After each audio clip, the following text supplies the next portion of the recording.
Hello, class. Your next writing project, which is actually your next to last writing project, is a set of instructions. This narrated PowerPoint is meant to give you an overview of how to write instructions. There are 5 parts to instructions, and I'm going to present these in the order in which they should be written. At the end of the PowerPoint, I'm going to explain the assignment. Let's get started. The first thing that you're going to write in your instructions is an introduction, and the introduction does what you think it will. It'll explain why the instructions are useful. It'll explain necessary background information to prepare the reader. It'll briefly state the overall principle of how the machine or procedure functions. It'll point out safety measures or precautions that the reader should observe. And it should stress advantages of following the instructions. Sorry about that little typo. Let's look at how to perform a tracheotomy. So let's look at this introduction to these instructions. This procedure, technically called a cricothyroidotomy, should be undertaken only when a person with a throat obstruction is not able to breathe at all. No gasping sounds, no coughing. And only after you have attempted to perform the Heimlich maneuver 3 times without dislodging the obstruction. If possible, someone should call for paramedics while you proceed. So this introduction does not tell us the overall function of the procedure, and it does not explain the benefits. But why is that? That is because this person is in a life-threatening situation, and when you need to save someone's life, you really want to get to the point. But notice that this introduction is only 2 sentences long. Your introduction will be about the same length, even if you don't have a sentence quite as long as the first one. So your introduction will be 2 to 3 sentences in length. Say you're writing instructions on how to use Facebook, and you're writing these instructions for someone who has never used Facebook. This is what your introduction might look like. Everyone's brother, and everyone's unborn child is on Facebook, but you are not, and you sure want to be. By following these instructions on how to join the world's handiest government surveillance site, you'll be able to join your friends and family as a profile pic in the virtual world. So, we explain the purpose of these instructions. The purpose is how to join Facebook, and the benefit is that you will be able to join your friends and family. We do have a brief overview of the instructions. In a sense, we're explaining Facebook and why someone wants to be on it. So what else could we add?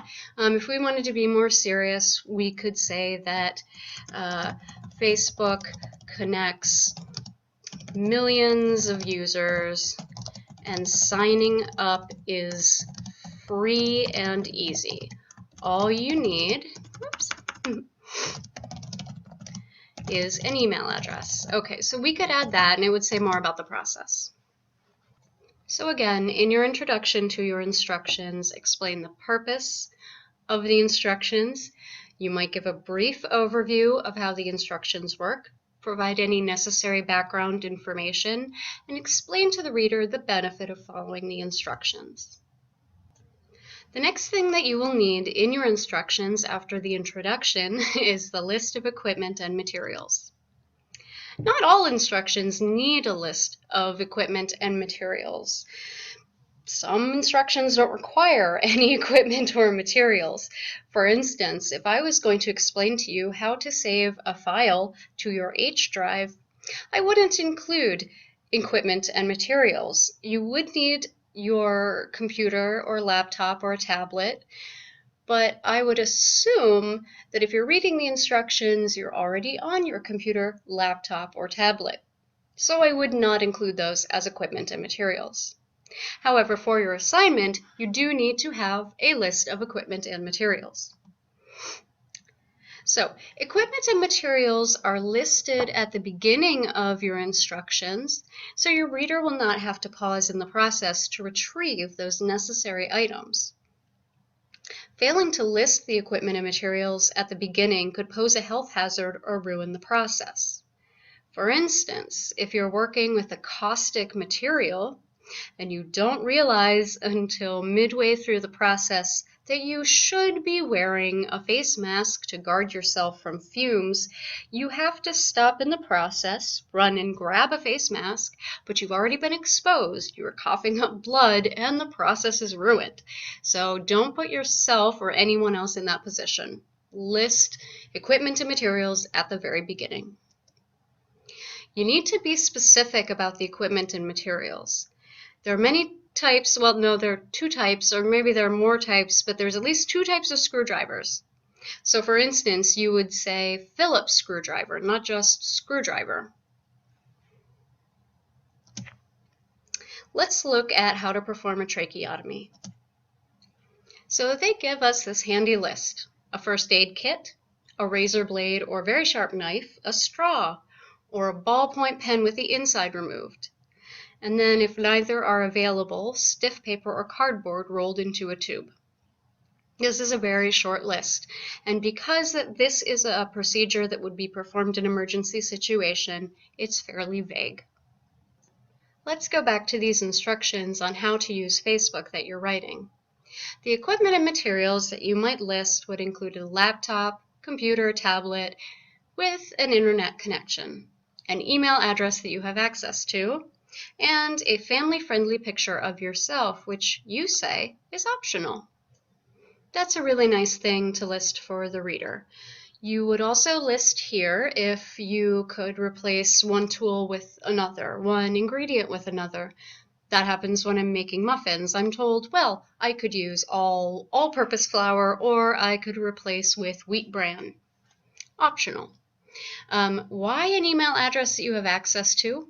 Well, sometimes people will use an email that they no longer remember the password for. We could change this wording to say an email address, and then maybe in parentheses, make sure you know the password. Notice that these equipment and materials are in a list with these lovely dashes. That helps the reader keep track of what they're doing, keep track of the equipment and materials. I want to see this sort of list, these dashes or bullets, in your instructions. Okay, so after your introduction and all the necessary equipment and materials, you write the actual steps of the instructions. The steps should be in the correct order, and they should be numbered. Number your steps. It helps the reader keep track of where they are in the process. Put only the right amount of information in each step. Each step should be a single task. Too much information can be as confusing as too little.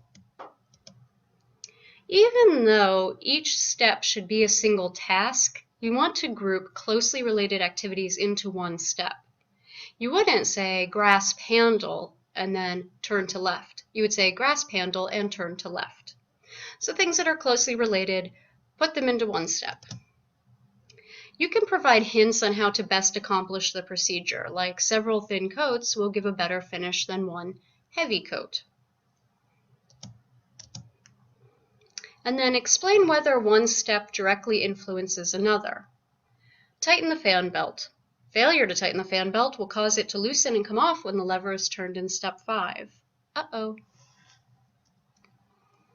And then, where necessary, insert graphics to assist the reader. In the instructions that you write for this writing project, you do need a graphic, and it does need to be related to one of the steps or several steps in the instructions. Let's look again at how to perform a tracheotomy.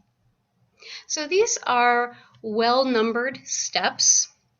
They're giving us all the necessary information. Moreover, the writer has put each step in red ink. That's supposed to make it stand out. I think that the black writing stands out more because there's greater contrast, but as long as you perform the tracheotomy correctly, I'm not sure that it matters.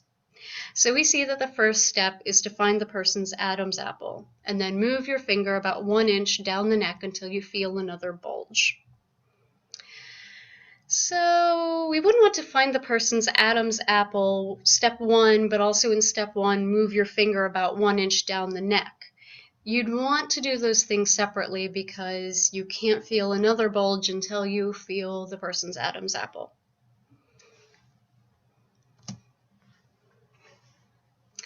Each step here is a single action. That's how steps should be. And then the instructions provide this really handy visual on how to find the Adam's apple, where the cricoid cartilage is, and between the two, that's where you should make the cut. Stick your finger in it and then insert a tube. If I were in this emergency situation, I would be looking at the visual. It's just information that's given much faster than each step written out. Warnings, cautions, and notes do not come after the steps. Rather, they are inserted along with the steps that they refer to. Warnings inform the reader of safety hazards if the instructions are not properly followed. Cautions are similar in that they tell the reader how to avoid a mistake that could cause damage to an equipment or to a person. Notes are different. They include helpful hints, clarification, or different options for performing certain steps. Warnings, cautions, and notes are not optional. You definitely do not want to be describing a dangerous procedure and not provide warnings and cautions to the reader. You need to put warnings and cautions immediately before the step that they refer to, or immediately after, just as long as they stand out. You make them stand out by putting warnings and cautions in a distinctive format. You could use a different size and style font, different color, or frame the warnings and cautions with a box. You could underline or you could italicize. Let's look at this example. This is from HuffPost. These are instructions for removing stain from a carpet. We need ammonia, detergent, and 3% hydrogen peroxide. So the first thing that we do is saturate the spot with the ammonia solution using a spray bottle. We blot the spot with a paper towel to remove excess moisture. Then we apply a small quantity of detergent solution to the spot. Then it explains, to make the detergent solution, mix 1/4 teaspoon of a hand dishwashing detergent, which does not contain lanolin or bleach, with 1 quart water. Let's look at this. This requires a warning or a caution. Why? Because you are working with ammonia, and if you mix ammonia and bleach, you will create toxic fumes that can kill you. So these instructions make way too little of the fact that combining the ammonia and the bleach, you could die. This is an instance in which you need a warning and a caution. These instructions for the same process get it right. Immediately after the list of equipment and materials, they tell you, caution, never mix chlorine bleach with ammonia. Fumes are hazardous. So people, never mix bleach with ammonia. Be very careful with those two things because you could die. But this is how it should look. Caution. In a bright red box with an exclamation point by it.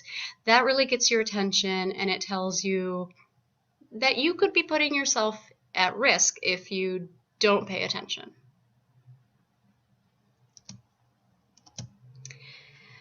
So you need to include all the information that the reader needs, not just say warning or caution.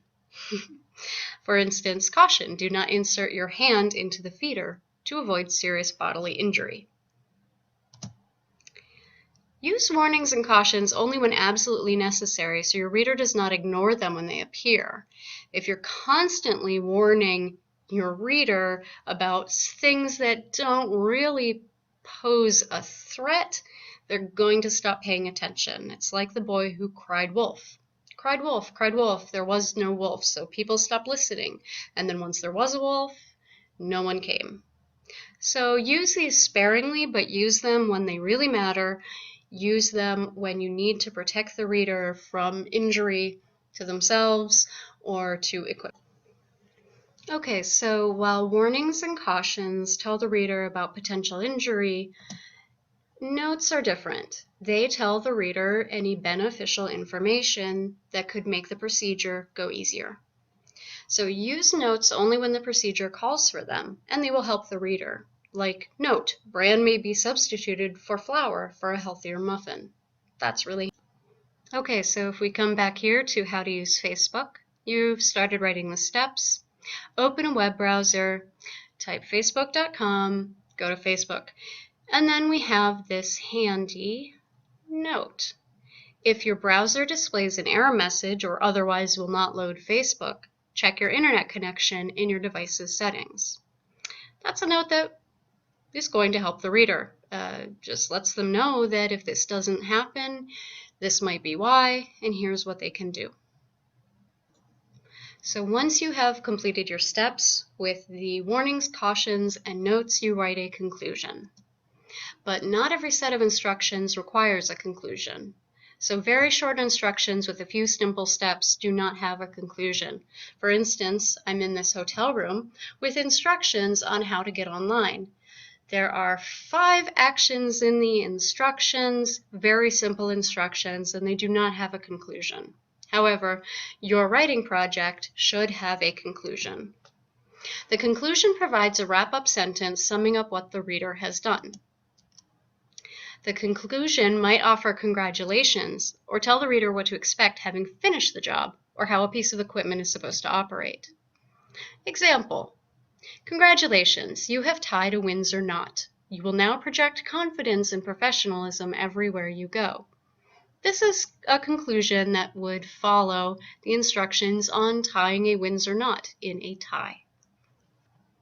The conclusion is very short. This is 3 sentences. That's the most your conclusion needs to be. The introduction and the conclusion to the instructions are very short. It's the steps themselves that are the most important and take up the most space. But most importantly, do not assume that your reader has performed this procedure before. So be very specific and include even the obvious information, because what is obvious to you may be unknown to someone else. Here's the assignment. You need to write a set of instructions that includes each of these 5 parts of instruction: an introduction, a list of equipment and supplies, the steps, with cautions, warnings, and/or notes, and a conclusion. You need at least 1 visual related to 1 step of the procedure. For instance, if you're writing a set of instructions to get an alligator to release something it has in its mouth, this visual would be very useful. It's certainly more useful than simply a picture of an alligator. So here are your options. You can write a set of instructions for registering for classes at MATC, going on a first date, shopping for a gift, preparing for a job interview, using the bus system in Madison, or something specific to your job or your area of expertise. You can use resources like books and websites, items from your job to help you understand the process, but your instructions need to be written entirely in your own words. They should be double-spaced, and they will be graded on the inclusion of these 5 parts of instruction: the clarity and thoroughness of the instructions, the quality of the visual, and the readability. I will post all of the instructions for this instructions assignment under Assignments, Writing Projects on Blackboard. So you can check that out, and you can check out the grading rubric. I'm going to try to get that up as soon as I can. If you have any questions, please email me. And remember, you can view this PowerPoint without the narration under PowerPoints on Blackboard. So have fun with this assignment. Email me if you need any help, and I'll see you next week.